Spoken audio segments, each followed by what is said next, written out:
Hi, you're watching FedScoop TV. I'm Dan Verton. Today we're here talking with Dr. Pramod Khargonekar. Is that correct, sir? That's pretty good.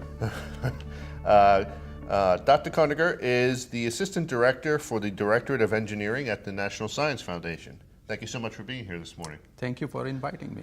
So, sir, tell us a little bit about your first job in government and what you've been working on in your current position. So my first job in government was as Deputy Director for Technology at ARPA-E, which is part of Department of Energy. I'm currently, as you mentioned, the Assistant Director for Engineering at NSF.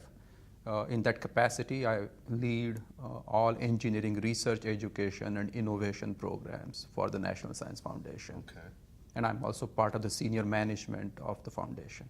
What about your educational background? We're at the Tech Town Hall today. This focuses on STEM education and STEM careers. What about your educational background? So I am an engineer by education. I got my undergraduate degree in engineering, electrical engineering from IIT Bombay in India, and got my master's in mathematics and PhD in electrical engineering from University of Florida. So I'm sort of an engineer through and through my educational background. Right.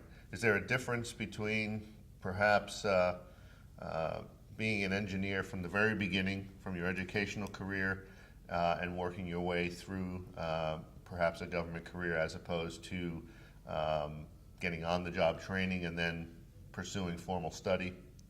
Yeah, I suppose there is a difference because a comprehensive education in engineering instills certain kind of skill sets and analytical approaches that may be a little different for somebody who hasn't gone through that training.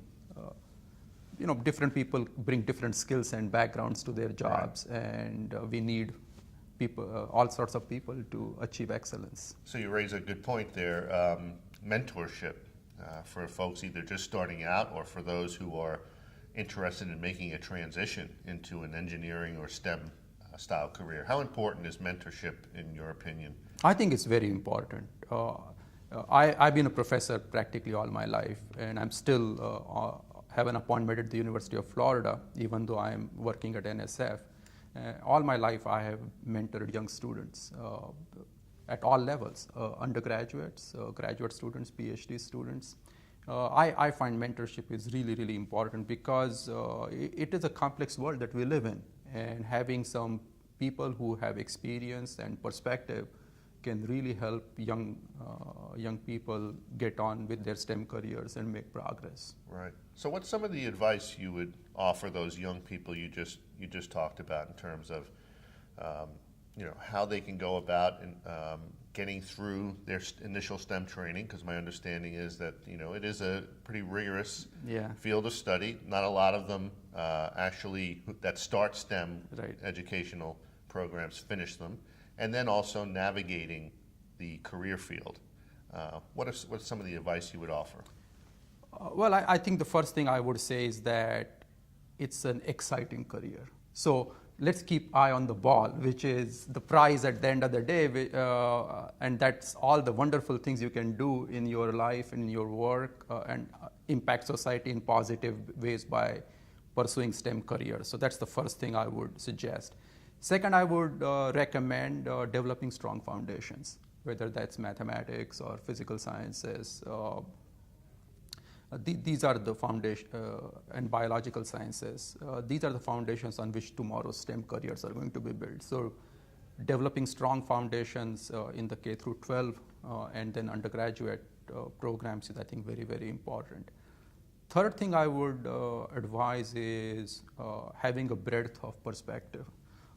Today's STEM careers, and I think even more so tomorrow's STEM careers, are going to have very broad reach. So if you look at, say, today's computing environments, in the past, it was a fairly narrow set of activities that computing affected. But if you look at today's world, it's affecting education, it's affecting health, it's affecting national security, it's affecting entertainment, it's affecting how we communicate. Mm-hmm. And I think it will be even more so tomorrow as we look at wearable computers and you look at sensors that are diffused everywhere.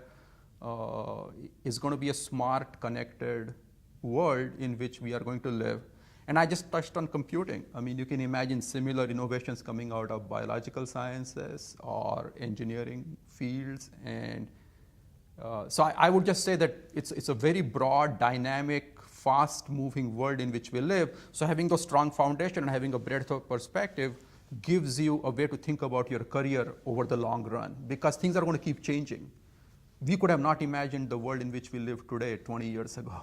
I mean, who would have thought that we would be buying everything from Amazon and, you know, my grandmother would be doing email with me. Well, that's the world in which we live. Right. And I think we can only see the faint outlines of the world that we will inhabit in 20 years. So having that flexibility, breadth of perspective, and strong foundations on which to build your career, I think is the advice I would offer. Right. Well, Dr. Khargonekar, thank you so much for being here with us this morning. Appreciate that. Well, thank you. Thank you for the opportunity. You've been watching FedScoop TV. I'm Dan Verton. Thanks very much.